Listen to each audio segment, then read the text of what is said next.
All right. And this is Ian Trottier for Discussion of Truth, coming at you every Wednesday at the 5 o'clock hour. We are now at the 6 o'clock hour p.m. Eastern Standard Time. Preparing to receive J.P. Linstroth onto program here momentarily. Let me just run by something recent that I have discovered. We're going to be talking about the coronavirus, of course, with J.P. Chuck Moskowitz was with Chuck earlier today at the 4 p.m. hour. For about a month now, I've been holding 3-hour programs here on Discussion of Truth, receiving various guests: Zach Voorhees, Google whistleblower, Roland Palin, co-author with Anastasia Nesvetalova, The Sabotage of the Global Banking System. That's not the exact title, but that's what that's the gist of it. The Sabotage is the book that they wrote. We've had W. Gifford Jones on, 96-year-old Canadian, Harvard-educated medical doctor, swears by vitamin C. Okay, taken intravenously. If you now have the coronavirus, take vitamin C intravenously. That was his recommendation. Again, he's 96 years old. Anyway, a number of, including David Knight. David Knight, who has his own show on InfoWars, was with the program just last week. We were scheduled to have Gerald Posner on the program. Pharma, Greed, Lies, and the Poisoning of America is his current book. Simon Schuster, I've got it right here in front of me, right on the desk. We're going to have to reschedule him because I'm sure his schedule is completely chaotic due to the current coronavirus outbreak. So what I want to get into just recently, and we're going to bring JP on, is the following quote. Go to iantrottier.com, IANTROTTIER.com. Go to the Articles tab. In the Articles tab, you'll find various literature written throughout recent history. All the publication is free, accessibly to you through the internet. That would be your search browser, Google, whatever it may be, Yahoo. And look at the work of Anthony Sutton. Look at some of this other work that's interesting up there. What I've done recently is made an addition to that list, and that would be one Dr. Peter Beter, Beter, and he was appointed by JFK to be I believe, the Director General or Counselor. Speaking of Director General, Yoram Lass, the former Director General of the Health Ministry of Israel, is another recent guest on the program during the 3-hour sessions I've been doing for the coronavirus. Okay, so Peter Beter, no longer living, was the counselor for Import-Export Bank of the United States. He talks about the gold in Fort Knox. So does Chuck Moskowitz, who was on his program earlier out of Boston. And he made a series of audio tapes that have been formatted for viewing, literary format, and a link to that is now up on my website. Again, cross-check all the information. Always do your due diligence. Anything I say, anything you read, do your due diligence. But what you should be grasping, if this is not your first time listening to me, hopefully it's not. If it is, great. Hopefully this message resonates with you. American media is totally corrupt and brainwashed, or it's brainwashing you. And that is the objective. It's manipulated by the CFR, Council on Foreign Relations, and that is majorly, the majority of it is run and ruled by the Rockefeller Foundation. Okay? The Rockefellers are great Americans, Okay? They manipulate the American way of life. Don't let them manipulate your Constitution, as they have been doing for well over 100 years now. Okay, so Peter Beter quotes, and I'm going to read this quickly, and then we're going to bring JP on. JP is a former Fulbright scholar to Brazil, and his PhD is from Oxford. He teaches at a couple of different schools in South Florida. There's a weather modification grid system along our shores, says Peter Beater. By the way, he was a former top lawyer in D.C., so a pretty smart guy. There's a weather modification grid system along our shores, but it's not as described in the article, and it's not Russian. It's controlled by our own secret rulers. The grid system consists of 3 tremendous underwater cables laid along the continental shelf of our east, west, and Gulf coasts. The west coast cables run from Cape Cook, C-O-O-K, on northwest Vancouver Island, down the west coast past Baja California, to a point opposite Tuxpan, Mexico, Tuxpan. The East Coast Cable runs from the tip of a peninsula at the northeast end of the Bay of Fundy, Nova Scotia, southward to a point near Jacksonville, Florida. The Gulf Cable runs from a point northwest of Tampa near Buena Vista, Florida, westward to a point 77 miles due east of Corpus Christi, Texas.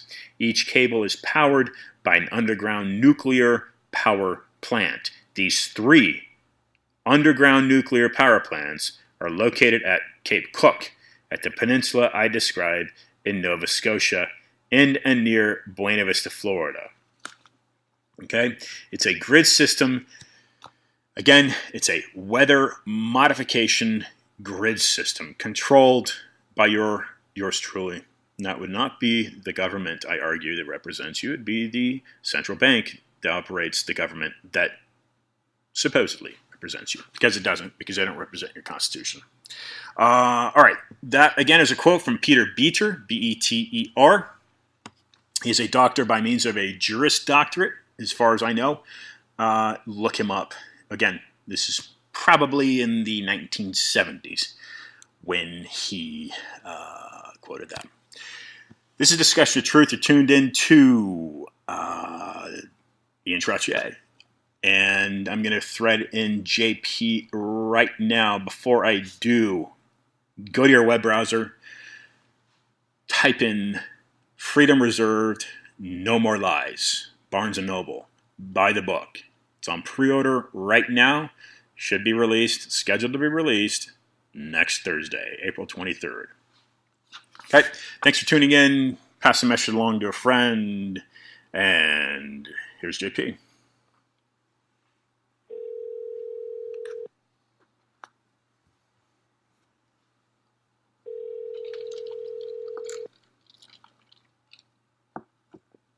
We hope. I hope. Sometimes available at Skype. Hello? JP. Hey, Ian. Welcome back to Discussions of Truth, sir. How are you? Great. How are you? Thanks for inviting me. Well, JP, it's always an honor to have you on the program. You've been joining the program graciously now for, I think, about a year and a half. Is that right? Yeah, a couple of years now. I mean, it's been great. I always enjoy being on your show, and it's always a pleasure to talk to you. So, JP, I as you know, I've been doing the 3-hour installments for now about a month just because of demand with the coronavirus. The first hour, I actually was joined by Chuck Moskowitz, who's had some of his writings found in the Washington Times, Boston Globe, and some other New England-based publications.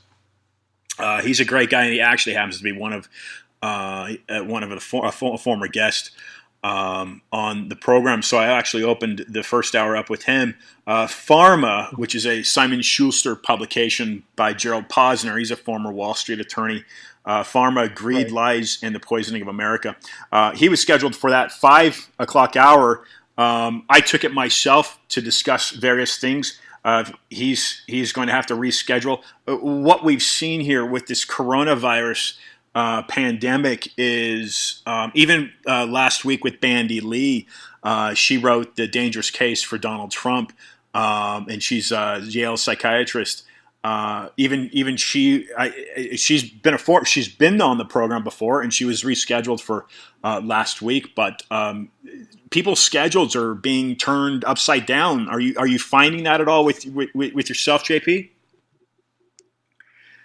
Well, I've been fortunate, thank goodness, because I'm a teacher. So it's more or less like the state position, that I have, but I teach online. And so as far as I'm concerned, as far as I've been very fortunate, and I'm very grateful to have a paycheck and a job in that sense. But it is an adjustment for the students to do the online learning. I mean, I've been actually teaching online since 2004. So I've been, I guess, one of the first the university where I was at before is one of the first universities to do the online courses.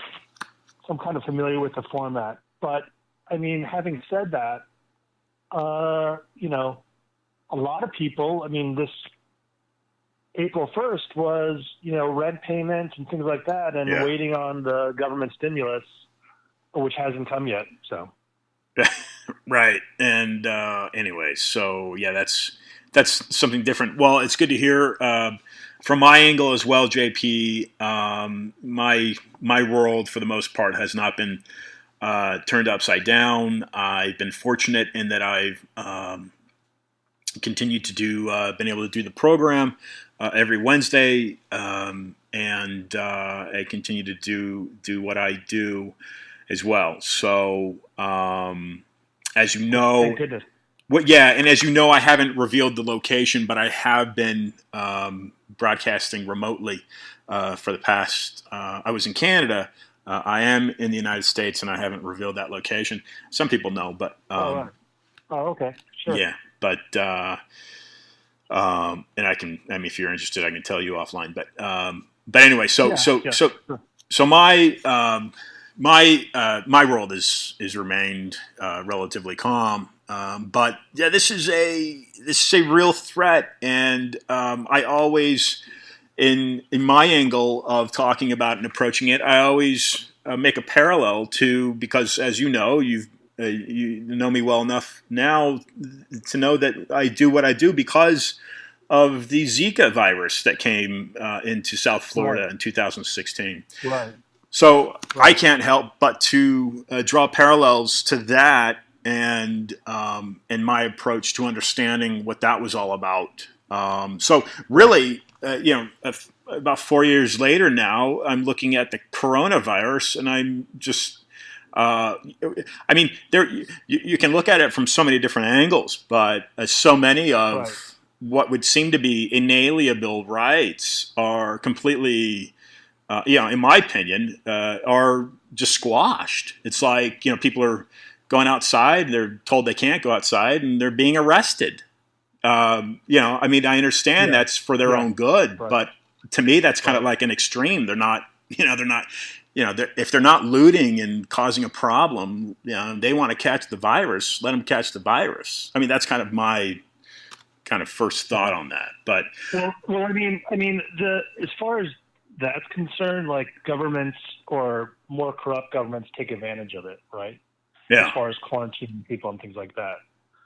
As far as there being a Patriot Act passed or something like that, right? That in the United States has not happened. But some of the things that I wrote on, and I'm not sure in our last program when I last talked, I talked about the effect of racism against Asian people, or the effect on the possible genocide and because of a disease from the coronavirus from Amerindians, which I wrote another article on that. And then, of course, the link between poverty and the disease, which, of course, people like African Americans and Hispanic Americans are much more affected just because of their socioeconomic status and lower economic incomes. And then, of course, the last thing that I wanted to bring up was Trump's defunding WHO. Right. Yeah. What are your thoughts on that, JP? Some of the stuff it's irresponsible. Yeah, I think it's irresponsible, Ian. And I don't. It may be that the World Health Organization (WHO) did not made some missteps at the beginning of the virus. Yeah. But that's just to be expected with any kind of catastrophe. And for him to defund it, I mean, if you look at who funds the WHO, the United States at $400 million, the Gates Foundation about $225 million. It's just going to mean that either the European Union or, I don't know, somebody's going to have to step it up and fund them. I saw that, I mean, Lady Gaga had just raised like $7 million or something like that already for it. But, I mean, I just think it's kind of irresponsible, especially that we're going through this pandemic now. But Trump wants to have a scapegoat, right? He doesn't want to be blamed for this. So he's trying to find scapegoats, and he's trying to get reelected. So that's right. I mean, it's just irresponsible, Ian. That's how I view it. Does defunding, if that's a proper use of the word, the World Health Organization, what good does that do? Is he approaching it from? Well, I mean, it's $400 million. That's only going to go so far as if he's applying that to the stimulus. I mean, what logic does that have in regards to defunding that organization? I don't understand why he's done that. What do you think about that? Well, he's done it because of the way that the World Health Organization talked about China doing a good job with the virus. Okay, and however, I think that if we, take a step back and look at this, there were also missteps in the U.S., missteps from him. But he's not the only leader, Ian, that's made missteps with the virus. There's the Brazilian president, Jair Bolsonaro, who's really denied the virus. Same thing with the Mexican president, Obrador. Yeah. And, I mean, and also in Guatemala, like they're kind of, having life go on as normal. And that's a mistake. So Trump's not the only one who's made missteps as far as the virus. However, because we're the most powerful country in the world, temporarily halting the funding for the World Health Organization has huge repercussions for the world, not just for the United States.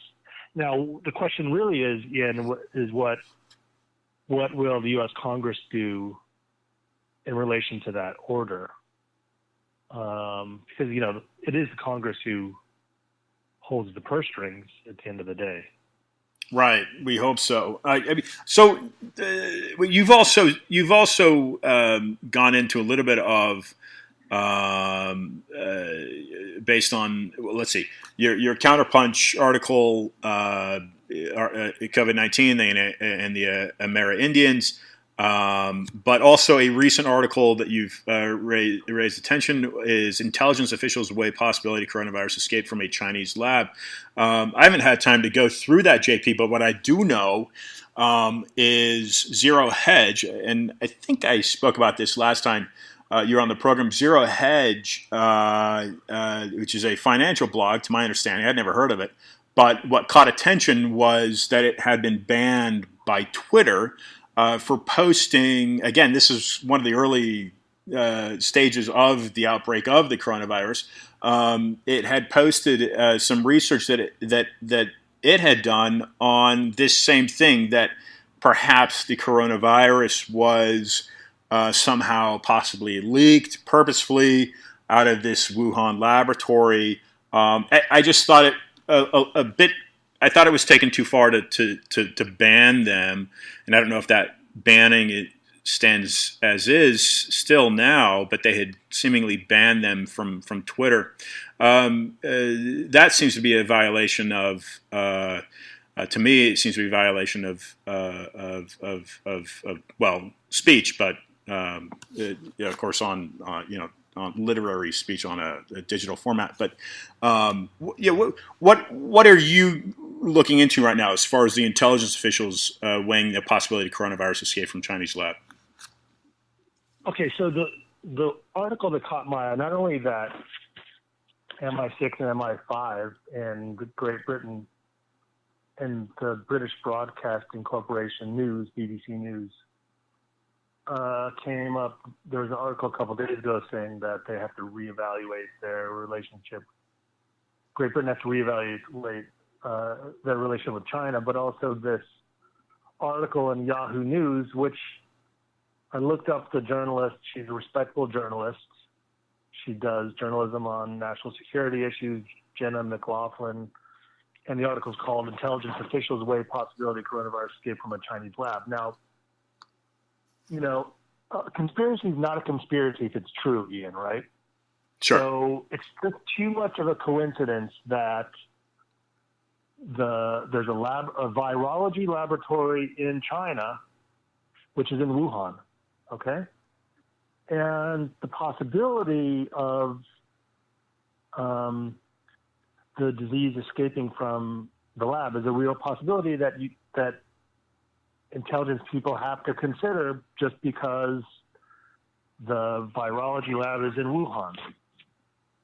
Now, I mean, you can't be hypocritical in the sense that the United States also does virology testing as well as Russia and other countries. But the fact that this lab was working on coronavirus in bats, and one lady named Shi Zhengli was one of the lead researchers at the lab who worked on this and published in well-known journals like, I don't want to misquote here, I think in Science and Nature, but I'm not sure. I mean, she's published in well-known science journals, but I think that it's too much of a coincidence not to think that it's a possibility that it didn't spontaneously happen, maybe, and allegedly, out of a wet market selling wild animals in Wuhan, China. And what's your source on this, JP? You made a connection to MI5 or MI6, you're saying? No, well, the MI5, MI6 article is different.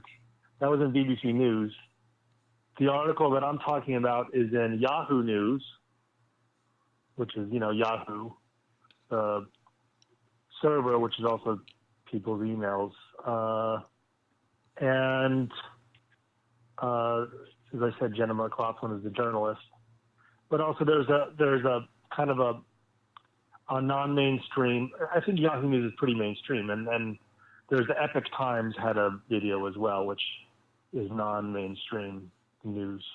But the fact that Yahoo News reported it from pretty verifiable sources suggests to me that at least people are considering that theory, right? But we don't know because China's so close, and as you know, that China kicked out the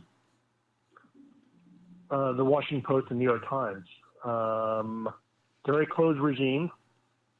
And what people are saying is that, look at the Chinese Communist Party. It's the Communist Party. It's not Chinese people. It's the Communist Party, the Chinese Communist Party that is responsible in many ways for this and other outbreaks too. I mean, there's no doubt that the U.S. is looking at that. Yeah, I mean, you're bringing up some interesting things to think about. Let me throw in this at you, JP, and I think it's healthy. Of course, this is why I do the program. I think it's healthy for anyone, and certainly in the United States, as we have this Constitution that represents us and needs to represent us and should represent us. So that gives us freedom of speech, gives us freedom of press. and even freedom of religion, if you will. But as an American, standing with that Constitution that we've all inherited from the authors of it, let me insert this. And again, I guess what I was saying was looking at alternative views is healthy. Theories are theories, but facts are facts. So digging into facts, of course, right? So Bill Gates here, and this is, I think this has caught some fire nationally, in that I've seen a number of sources and people commenting regarding this. So Bill Gates, of course, according to Forbes, is one of the wealthiest men on the planet, along with Carlos Slim out of Mexico, that controls a number of Mexican companies, including Telcel, I think it is, or Telmex, or the two, I guess, are interchangeable. And then Warren Buffett, right, the investment hedge fund. So you're taking, typically one of those guys is usually, and Jeff Bezos, or one of the. So the argument here with Bill Gates is a computer engineer, and I've even spoke about this previously. And so what is he, what is he doing weighing in on a health pandemic? And the controversy comes in through here, and I want to get your opinion on this. So the controversy comes in through here in that he is, according to the outlets that I've read and heard, is that he is pushing for those that have contracted the coronavirus or been diagnosed positively with it, should be vaccinated. And it seems that he is saying that they should be monitored and microchipped. And so then that gets supported by ID 2020, which is which one of the main, I think that's out of San Francisco, which one of the main investors would be Microsoft. What is your view on that? And I know that's kind of shifting gears away from China and the communist regime that might have leaked this. That's kind of we're going away from that, and we can get back to that. But what are your thoughts in that regard, JP? Well, let's put it this way. I mean, I don't think you have to even point to Edward Snowden pointing out the National Security Agency monitors all our communication, all of it. Google, Yahoo, Facebook, wherever you communicate on, right? And the whole idea of microchipping, I think, would be a total invasion of privacy. I mean, they monitor us anyway, Ian, but I would be totally against that personally. I don't see the value in that. I mean, there are other ways to track people. They already do track people, so it's a question of whether or not the NSA wants to work with health officials in that way or not. I mean, that's a question. I don't really want to have an opinion on that, to be honest, because I want to remain as an academic. Yeah. Although I have brought, obviously I brought up the intelligence thing in Wuhan and with the virology lab. But I kind of also wanted to change tack today as well and just talk about the possibility of renewed genocide in the Amazon among Amerindians. Yeah. And also the link between poverty and the virus, Ian. But just to go back to what you said in your question to me, posed to me, personally, I'm against that invasiveness of privacy, that's total invasion of privacy, microchipping people. They already track us anyway. How would that work? And you're gonna target people who have the virus, and then where would it stop, right? Yeah, then you're going to just microchip everybody in the U.S.? I don't know. I mean, they're already doing it in Sweden, Ian. They already are, right? Yeah, I know that because I saw I don't know if you saw that. Right. Instead of using your credit card, you have a microchip to pay for things. You just go in, you swipe your arm. Right. Personally, I don't want to live in that world. Right, but we can also go to this angle, and then of course COVID-19 and Amerindians. But we can also go into this, and this is, I think, going to address more of the recent Counterpunch article that you've written, in that what's happening with these more impoverished societies. But what we do see, and when this viral outbreak it happened, you were one of the first people in my circle, if you will, or the people that I communicate with on a fairly regular basis. You were one of the first people to say, JP, and you said on this program, you said this. You said it very quickly. You said the economic impact of this virus is going to far outreach, and these aren't your exact words, but far outreach. I think you alluded to it anyway. Far outreach the repercussions rather than the health impact. So and we can get into the Amerindians, but what's happening in Brazil. But what we do see, we're just seeing this starting, right? We're just seeing the start of this. We got a stimulus package. We got 10, 15 million unemployed, or at least those claiming unemployment. The middle class. And it was already under attack in big cities like LA. The middle class is just going to be completely obliterated. I mean, what are we looking at here? And I know this. Look, I mean, so I'm going to go back to this again. And what I'd like to do is bring up the Greek economist Yanis Varoufakis, right? So the question is, of whether or not we're going to do some dollar line swaps with central banks. And according to one of Trump's friends who I talked to, I guess at the Fed, the Federal Reserve is already doing that, right? I think it's important to realize that 78% of Americans, according to Forbes magazine, live paycheck to paycheck. And according to the economist Varoufakis, that we've never gotten over the 2008 economic recession in this country. So what the coronavirus did is it pricked a pin in the economic bubble, and the only other comparison that you really can compare this to, Ian, because basically we've put the economy in a coma, an economic coma, is the Great Depression, right? So what happened in the Great Depression, 1929, which we really didn't get out of until World War II. It was really World War II that got us out of it.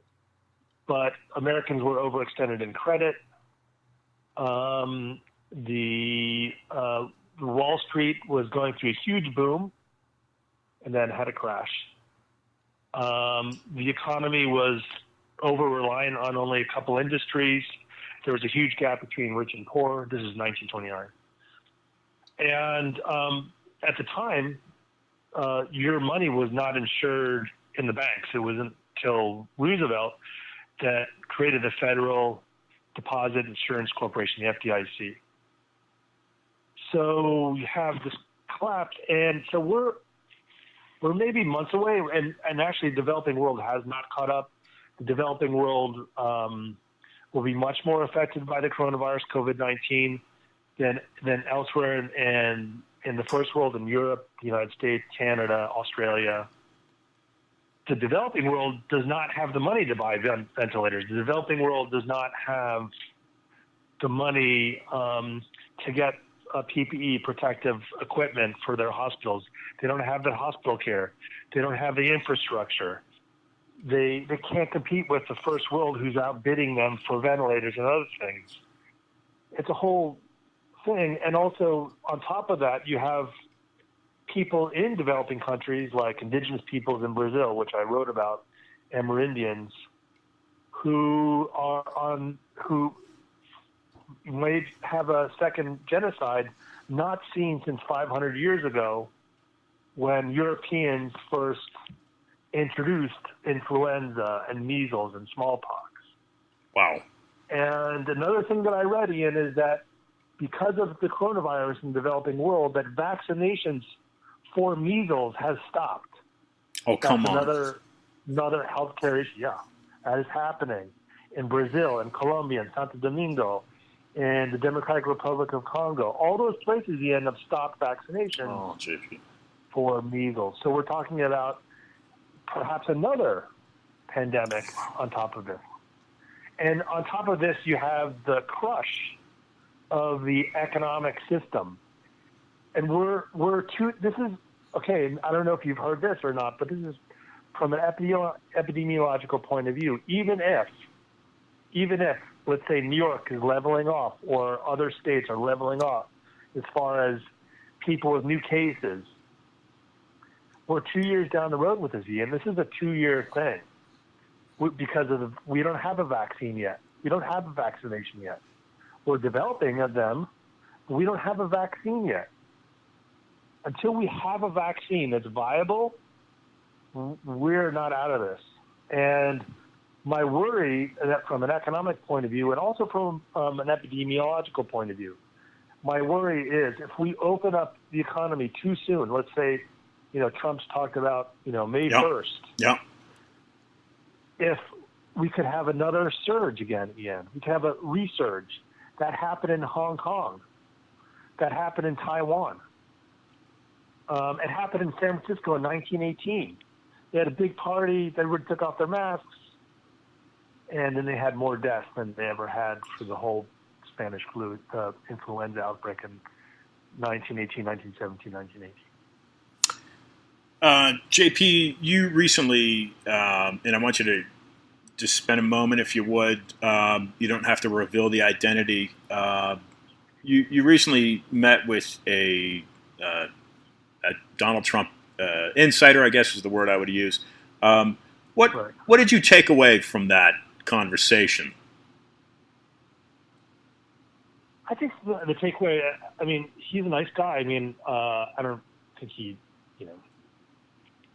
realized any of my politics, which is probably more left to center than his are. But I mean, the question of will Donald Trump get reelected? What else could Donald do to stimulate the economy? And then one of the things that came up was forgiveness of student loans. Mm-hmm. Because if that happened, that would be a huge stimulus because young people tend to spend more in the economy, and if they're not burdened by the loan, then maybe they have a better chance of, buying a house or starting a business. And, it's the next generation that is going to be affected by all this too. I mean, I have two nieces who are non-identical twins, and they're seniors in high school this year. They're not even getting a graduation. And Palm Beach County is talking about a virtual graduation. I feel awful for them, right? Mm-hmm. Yeah. There's so many things that have been affected. I mean, I think, one of the commentators, David Brooks from New York Times, has been monitoring, people's mental health because there is going to be a lot of depression and mental health issues because of this. Not just because of the disease, but because of the economic repercussions of not having a paycheck.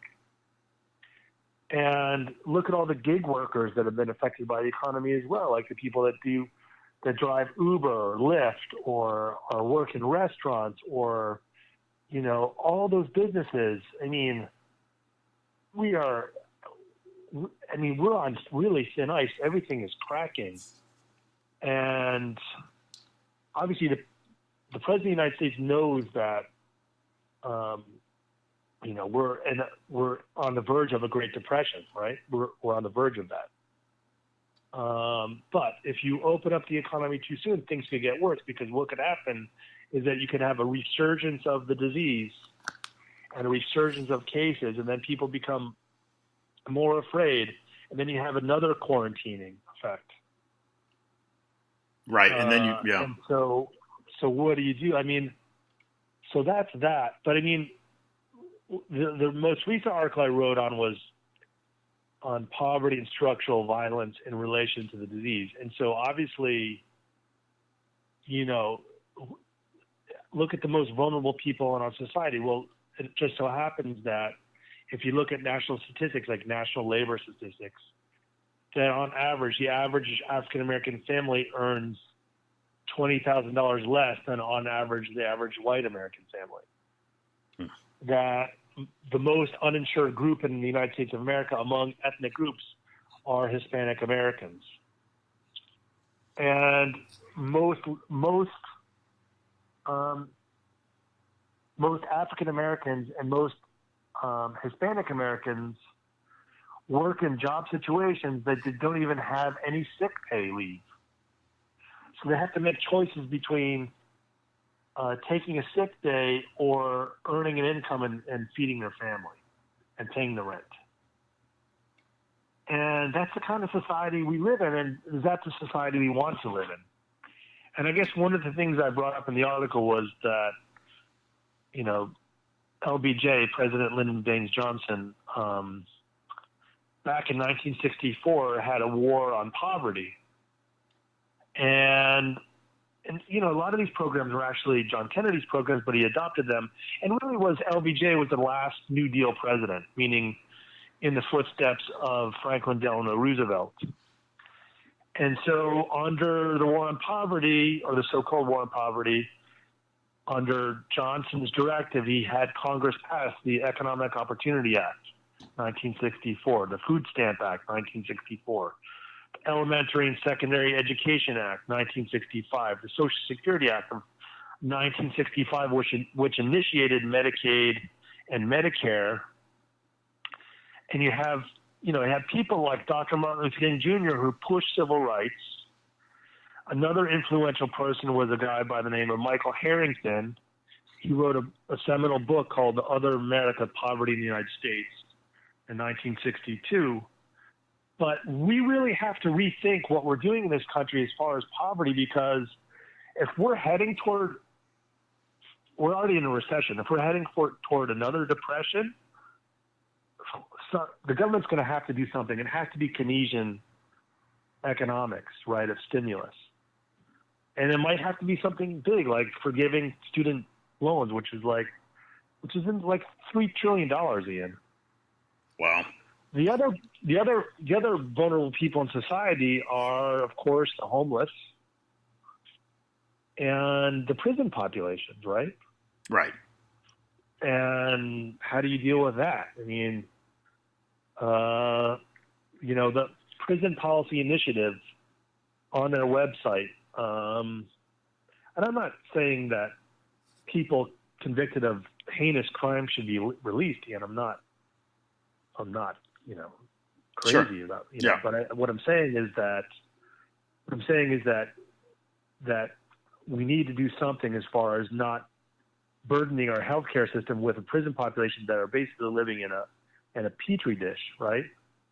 Right. So you have 2.3 million incarcerated people in the United States, the most of any developed country, and most of any developed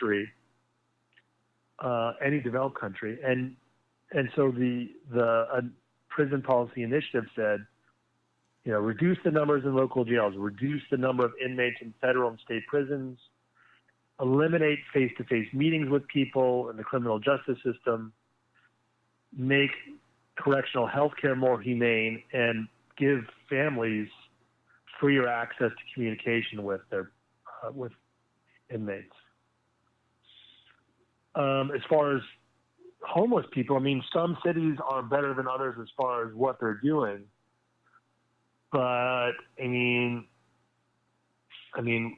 one of the things is obviously getting food to these people, right? Right. Also providing sanitary devices and stations, porta potties and shower trucks, which could be used just as basic disease prevention, right? I mean, we're talking about any given night you have 550,000 people who are homeless in America. Ian. Yeah, and we're at least a 10% unemployment rate right now. It's going to increase.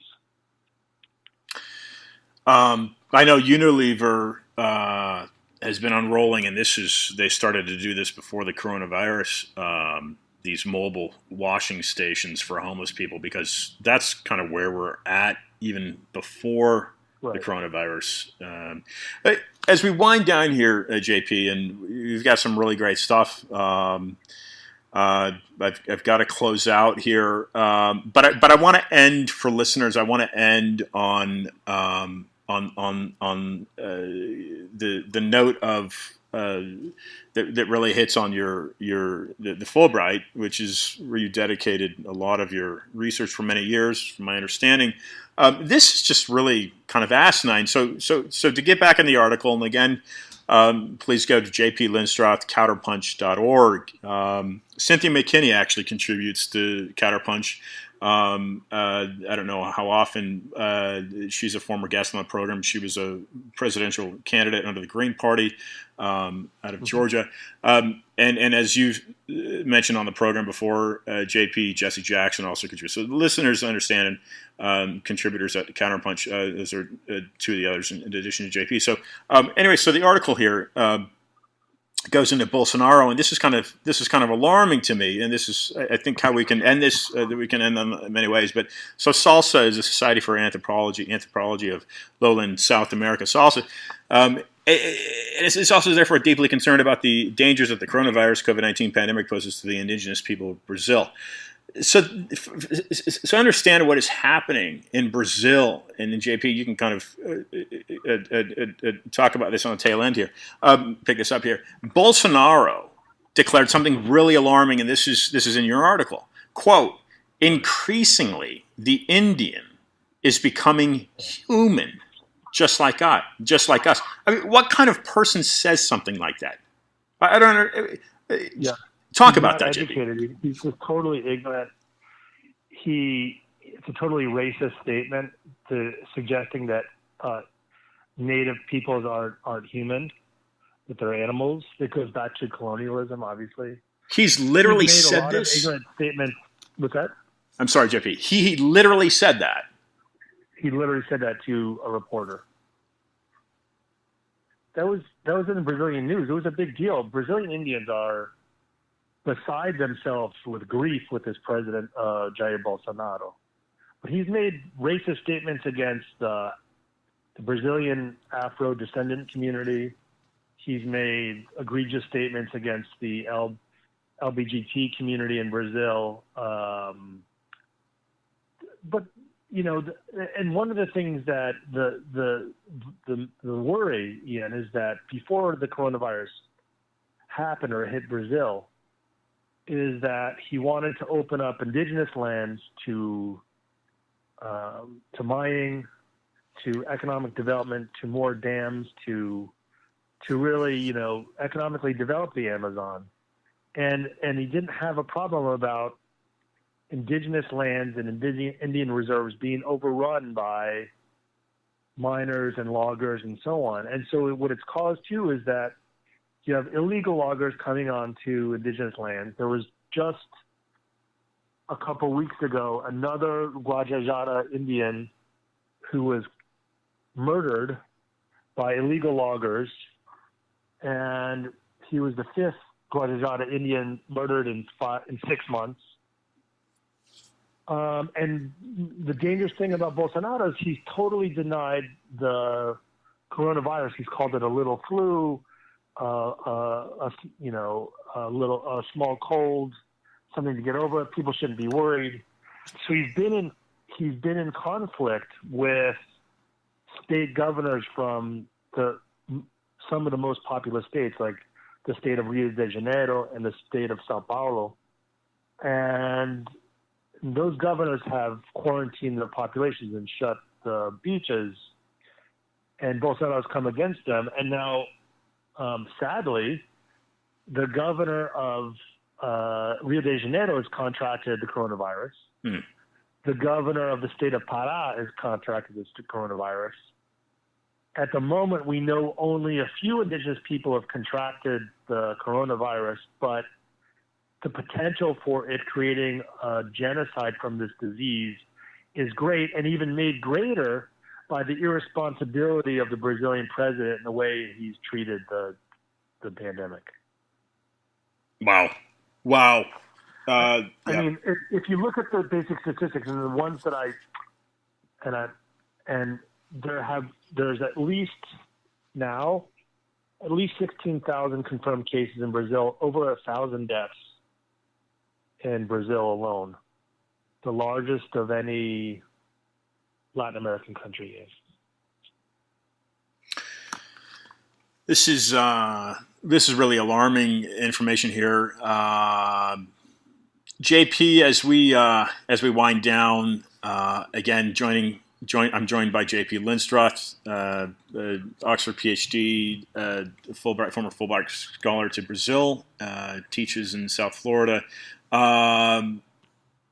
JP, you talked a little bit about the central banking swaps and what's happening in that regard.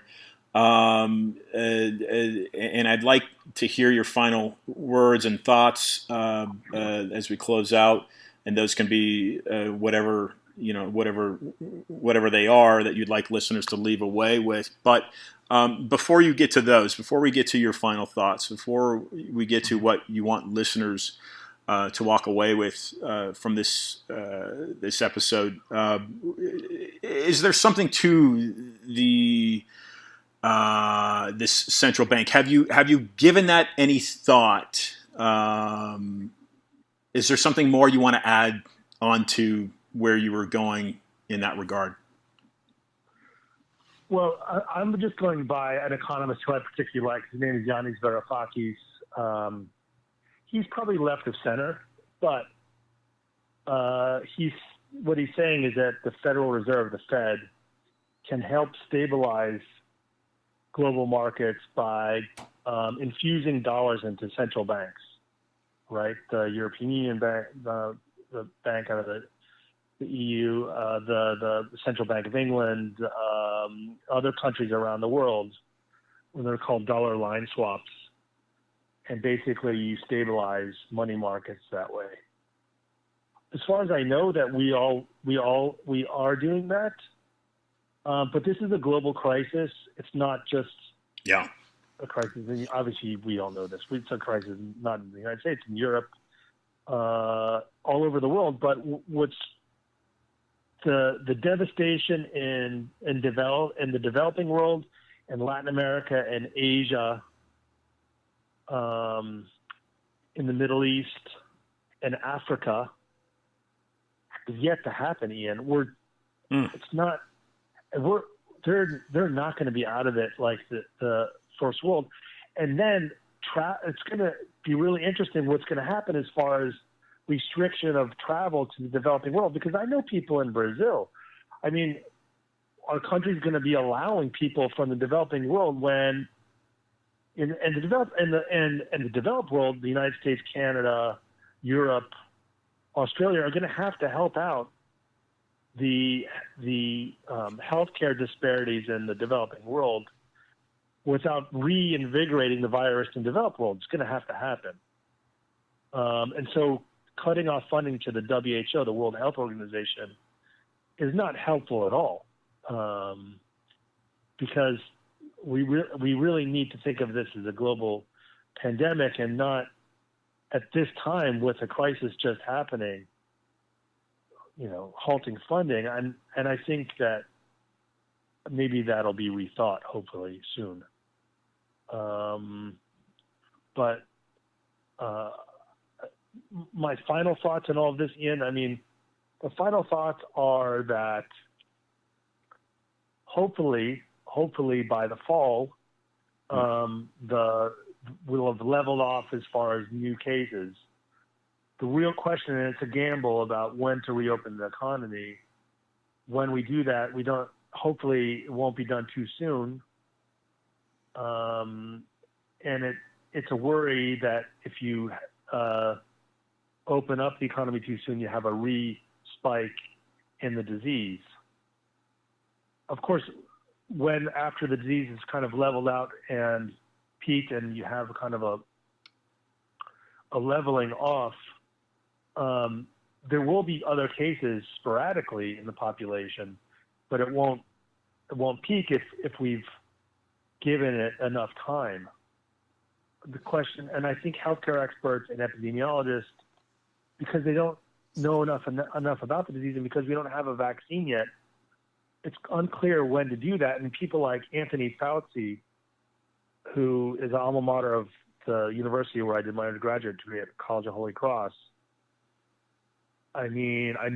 probably the Trump administration wants him to come up with an earlier date, but he's a epidemiologist and also a medical doctor, and he knows that you can't put it too early of a date on this, even though that we need to restart the economy. So my worry, not only for the genocide of Brazilian Indians in the Americas, the people who are very vulnerable to this, but also to those uncontacted groups in Brazil. There's as many as 170 groups of indigenous people living in the Brazilian Amazon and in the Amazon region without any contact with the outside world. or other peoples, they're the most vulnerable. The developing world, and we have to think about this as far as the disease not peaking yet, and the developing world is going to have to come to the aid of these countries. Then the other thing is rethinking our whole healthcare system. And my final thought is that rethinking society as we know it, things can't be the same when everything gets back. You can't live in a society where you have healthcare disparities. And my own point of view is that the United States is the only developed country without a national healthcare system needs one. Yeah. We need one. We need a system like Canada or something like that. We need a national healthcare system. Yeah, no doubt about it. Unfortunate to see Bernie Sanders end his campaign.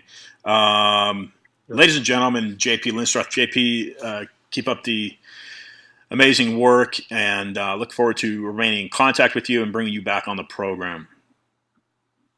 Thank you so much for inviting me again on your show, Ian. I really appreciate it, and it's always great catching up with you, and we'll speak after the show too. Thank you so much. JP's been coming on the program now from his memory about both of our memory. Right? It's been a couple of years now. We've been very fortunate. Discussions of Truth was very fortunate to have JP contribute, and we've stepped up that contribution of late because again of this global pandemic here. Yes, and latest I'd heard is there is a proposed vaccine that's being worked on coming out of Oxford, projected release date September. That's the latest that I've heard. Regardless, the major issues here, and again, JP's talking about a really disgusting reality happening in Brazil with these indigenous populations, and that quote I hadn't heard of from Bolsonaro, that's just absolutely disgusting to me. You've got to look at a few things. Again, you've got to look at, regardless of the banking scandal, or scandals, cartels, angles, whatever it may be, and you heard me discuss what I've researched, cross-check me, do your own research, research what JP has given you.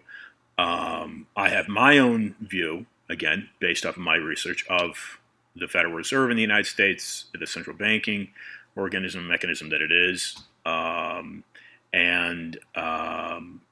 what's important here? What's important are what we are looking at, in that this virus, this pandemic, is likely going to obliterate the American middle class. Is that going to force it into adapting more socialistic, communistic policies? Okay, that helps spread relief to the majorities and to the masses. Again, I don't know communism that well. I haven't studied it that well. I did basic introductory level studies in schools and whatnot. But does that fold into, again, central banking? I always follow the money. I urge you to follow the money, follow the money, follow the money, follow the money, right? Follow the money. Okay, that's what you got to do. What you've got to do. But yes, we're looking at a completely, totally different way of life. Likely, how we're living it, whatever that becomes in the short future, is going to become. None of us know 6 months down the road. But this pandemic, this global pandemic, is going to greatly adjust the way we know life as it is. And what I urge you to do is hold on to those constitutional values in the United States, okay? And always question authority. Always, because you are authority. Any human being that walks this planet is equal. Okay, isn't that the biggest thing Martin Luther King was projecting? Isn't that what's kind of written into the Constitution? And yes, the argument is, that was all written by wealthy landowners, predominantly Caucasian. Well, that might be. But the fact of the matter is, regardless of what kind of walk of life you are a human being. And we are all in this together as human beings. And so we need to be fighting for each and every one of us, regardless of our ancestry, ethnic background, politics, religion, or language. That's my end point. Okay? Some of those key cogs in the Constitution, which I don't know that well, but I do know freedom of press. I do know freedom of speech. I do know freedom of religion. Okay? This has been another discussion of truth, and you've tuned into Wynwood One, Miami Radio. You can also hear the program every Wednesday at 5 p.m. on discussionsoftruth.com, stopmassmedia.com, iantrottier.com. Go to the article tabs at that website, iantrottier.com, and please browse the articles that are available. They're all available free PDF format. Some really good stuff up there. And finally, the program is available Wednesdays at 5 at Freedom Reserved. Freedom Reserved, No More Lies is the name of the book, coming your way next week by Trying Day Publishers, available for pre-order at Amazon and Barnes & Noble. Until next week, folks, if you do nothing, do at least one thing, and that is be awesome.